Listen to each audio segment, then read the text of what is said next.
All right, Shalom. First off, I want to start off with saying all praises, honor, and glory due to Yahweh, by Hashem Yahushai, by Hashem Rakakadash. Yahweh being the name of the true power in the Hebrew, the Most High. Yahweh Shai being the name of his beloved Son. Also want to say double honors and double honors to the elders and apostles of Great Millstone, and peace and mercy to Hopeful Light, preaching His word in truth and sincerity. I'm the brother Tazabah in the Great Millstone, Arizona Camp Lower Will, with another video to edify. And I wanted to go into the topic of here it is. We're in the last days, and those war drums are beating. You know, the rumors of wars, as it's spoken of in the book of Matthew, the 24th chapter. All these things are happening in the world. Here it is. You see on the screen, it says, Iran aggressively challenges regional security. Bahrain claims calls for unrelenting pressure on Tehran. Berlin warns against rash actions in Afghanistan, says further troop withdrawal must be linked with peace talks. You know, more and more stuff is happening where it's showing you that war drums are being beaten. Here it is in France. You have a bill that was passed, making it illegal and giving people up to a year of prison time if they record police officers. You know, this is a war front on all sides. It says China brushes off Australia's rage and roar, says it misread meme on Aussie soldiers slitting Afghan children's throats. You see, this is how serious it's getting, man, and it's only intensifying. Everybody's on edge. Everybody knows that there's going to be a conflict soon. Everybody knows that there's a shift, and when a shift comes in the world, a war comes, and this is all through the Lord. The Lord was okay with war, man. The Lord. Hey, the scriptures tell you the Lord is a man of war. This is Exodus, the book of Exodus. Sakya. I'll put that in my little pop up.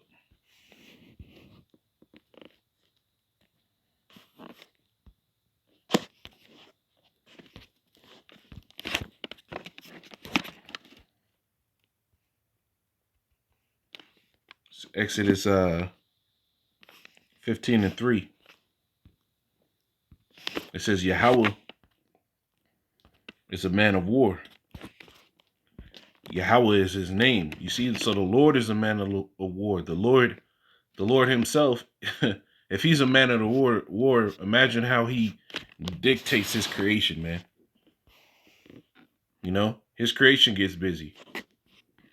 So if the Lord's a man of war and he's cool with all this, what do you think is happening? It says if a trumpet be blown in the city, what does the trumpet represent? It represents a warning sign of things to come. You know, and here it is. One of the things to come is World War III, and we're inching further and further to it, man. This is Revelation. I'll just leave this open. Revelation chapter 8.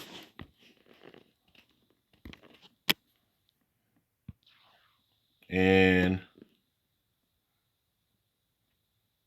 yeah, I'll start at 12. It says, and the fourth angel sounded, and the third part of the sun was smitten, and the third part of the moon, and the third part of the stars, so as the third part of them was darkened, and the day shone not for the third part of it.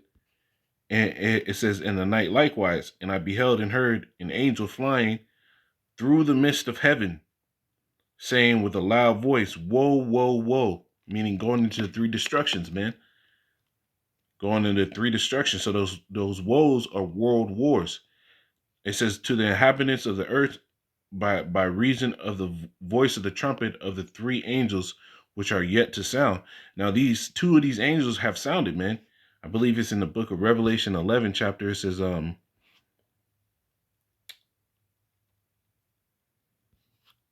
is it at? No, it's not the 11. Let me grab it.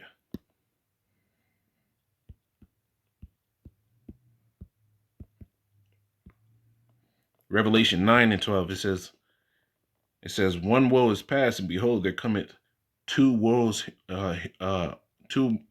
more hereafter. So the one woe that passed was World War I. And when you look up the stats of these wars, the death toll only increased. You know, at the peak of World War I, what did you have? You had the the gun emerged. World War II. What did you have? You had the assault rifles and machine gun get perfected. Now in World War III, what are you gonna have? Nuclear missiles, man. So the death toll always increased. The Lord gave this devil the power to increase death upon the earth, man.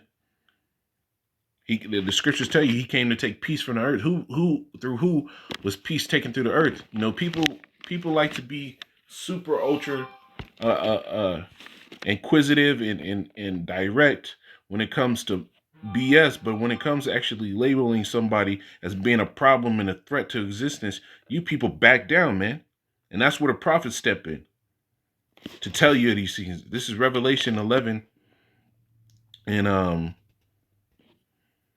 14. It says, the second woe is past, meaning World War II, and behold, the third woe coming quickly. And we're coming up on it, man. We're coming up on it. World War III is right around the corner, man. And the Lord is ordaining all this, man. Here it is. You have people abuse the ways of the Lord so bad that the Lord has to come back, man, in an extreme fashion. This is Zephaniah 3:8. It says, therefore wait ye upon me, saith Yahweh, until the day that I rise up to the prey. And the men in this truth, man, we're commanded not to do anything. We're here as spectators. We're here as witnesses. We're not here for nothing else but to be witnesses of the Lord and his coming. It says, for my determination is to gather the nations, that I may assemble the kingdoms, to pour upon them my indignation, even all my fierce anger. So the Lord's determination is gather everybody up, all these nations, you know. And it's not talking about the nations of this world. It's talking about the nations that the Lord set up in the beginning. And it's happening. Everybody's going to be at this junction when all hell breaks loose. It says, even all my fierce anger, for all the earth shall be devoured with the fire of my jealousy. So the Lord is about to purge you people with fire, man.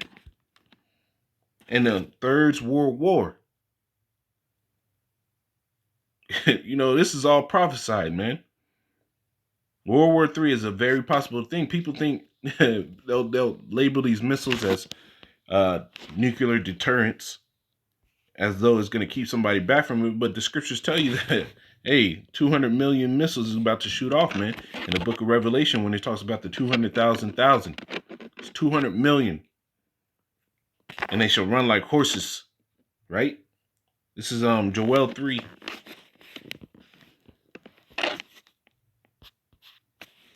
Joel 3 and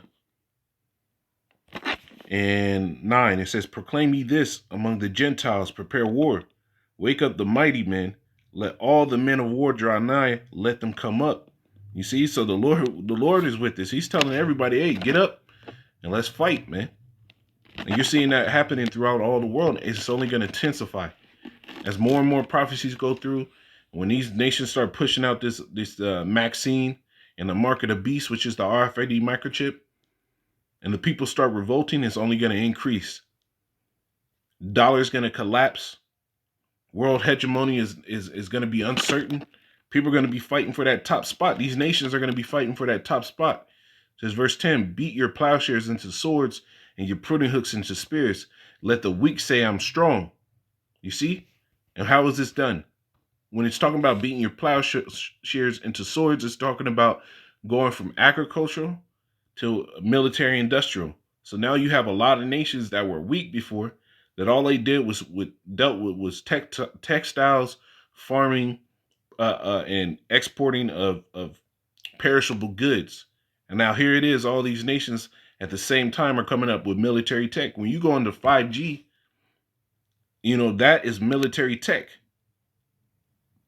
You know, when you go into a you know, nuclear power, that's military tech. These things were used for that. It might have a civilian capacity of use, but it's still military tech. So all these nations are gearing up and beating their plowshares into swords and their pruning hooks into spears Farming, you're going to go from farming to fighting. It says, let the weak say I'm strong. And all these weak nations have said that, man. You got Iran standing up. You got China standing up. Russia standing up, which Russia is a big player in prophecy. If you read in the book of Ezekiel, he's a big player. When it talks about Gog and Magog, big player in prophecy. He's going to lead the charge for all these other nations, man. Because when you go in the book of Revelation, it says, who can make war with the beast? You get that.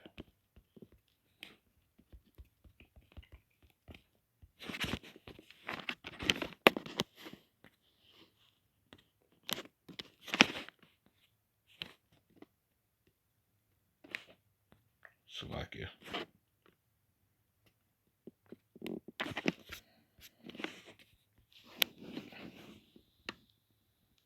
This is Revelation 13. And I'll start at 3. It says, and I saw one of his heads as it were wounded unto death, and the deadly wound was healed, and all the world wondered after the beast. So what is that beast that it's talking about that had a head that was wounded unto death but was healed? It's talking about the Roman Empire. Because the Roman Empire fell, and what? It came back through the Treaty of Rome with all these nations, man, following the same democracy, following all the same customs. So that beast was that whole conglomerate of nations that were subject unto Rome. And who was subject? Who are all these nations subject to right now? America. America is the new Rome. It says, verse 4, and they worshiped the dragon, which gave power unto the beast. And it says, and they worshiped the beast, saying, who is like unto the beast? So that dragon and the beast is synonymous with NATO and the EU. It says, who is like unto the beast, who is able to make war with them? Because America, for a very long time, was untouchable. Military might out of this world. Still to this day, the military might is out of this world. You know, if you look at just basic stats, America one-on-one can smite any of these nations. But that's why it says who is able to make war with them, because no one country is able to make war with America. But when these countries come together, it says, the scriptures talk about all ye that bend a bow, shoot at her, you know? And this stuff is about to happen. That's going into World War III. You know? So I'm going to keep going in this lesson. This is Isaiah 9.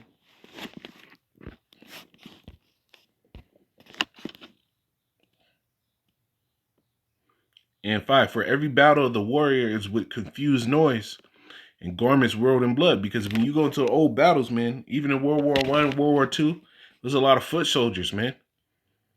You know, people running around with battle gear on, armor, guns and swords clinking against their bodies. A lot of confusion, right? A lot of noise, a lot of blood spilled. You know, a lot of people would die in old days from from slipping and falling in the mud in the midst of a war, because they would get trampled. So this is the same thing. The garments rolled in blood. You know, you would be up close and personal to be drenched in blood at the end of the battle. It says, but this shall be with burning and fuel of fire, man. So the Lord's about to bring a whole different type of heat to this new world. You know, the Lord is about to bring a whole different heat to this new war, man. You know, and this is all in the spirit of the Lord. The Lord's doing this. The Lord wants this to happen, man. This is Revelation 19. I'll end it on this. Revelation 19 and 11. It says, and I saw heaven open, and behold, a white horse. And he that sat on him was called Faithful and True. And who is that sitting on the white horse? Yahweh Shai, man. The world, and he calls Yahweh Shai, who is the Lord's beloved son, man, only begotten son. It says, in righteousness does he judge and make war, and righteousness. So the Lord's coming to bring war. Who you people thought was all cool with all your BS saying that he accepts everybody how they are, that's a lie. It says his eyes were as a flame of fire, and on his head were many crowns. You know, those many crowns uh, go into all the rulerships that he put down. And he had a name written that no man knew but himself. So the Lord is coming. It says, verse 13, and he was clothed with a vesture dipped in blood, and his name is called the Word of the Most High. I gotta get this, man. Let me get this. So that vesture dipped in blood.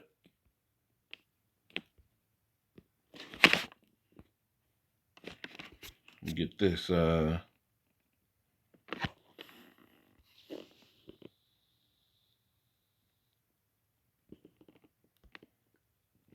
Isaiah 63 and 1. Who is this that cometh from Edom with dyed garments from Basra? This that is glorious in his apparel, traveling in the greatness of his strength. I that speak in righteousness, mighty to save. Who is it that spoke in righteousness and is mighty to save? Yahweh Shai. Who you people ignorantly call Jesus Christ, man. We know him as Yahweh Shai, his true temperament. It says, wherefore art thou red in thine apparel, and thy garment like him that treadeth in the wine fat? It says, I have trodden the winepress alone, and of the people there is none with me. I will tread them in my anger and trample them in my fury. And their blood shall be sprinkled upon my garments, and I will stain all my raiment. You see, this is the Lord. This is how the Lord's coming back. It says, verse 4, for the day of vengeance is in my heart, and the year of my redeem is come, man. And we're coming to the year of the Lord's redeem, man, because the Lord is about to make his second coming, man. And it's going to be in war. So, Lord willing, this is edifying. I'm going to say, call halal, Yahweh Shemi Shai, by Shimmer Kakadash. Double honors to the elders and apostles of Great Millstone. Peace and mercy, hopeful elect. Shalom.